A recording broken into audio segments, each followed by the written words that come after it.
Living with Jedward it can be an absolute nightmare, to be perfectly honest. They're like 100 miles an hour, it's full on all the time, but my God, I love them to bits. Everyone does. Eventually, you might find them a little annoying here and there, but they're the most genuine, lovely boys I've probably ever met in my life, and they leave a mess everywhere. They go on your computer, start tweeting from you, just create havoc everywhere they go, but they're so much fun. I love them to bits.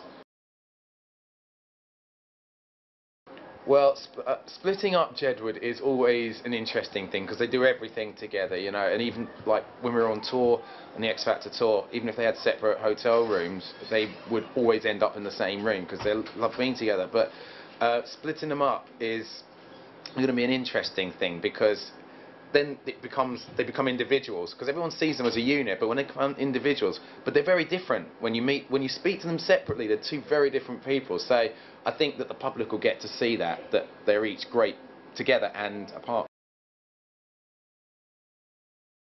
The differences between John and Edward are really stark. John's very serious, and he almost acts as the older brother, and he takes care of things. And Edward's like the crazy one who he's always having to rein back in.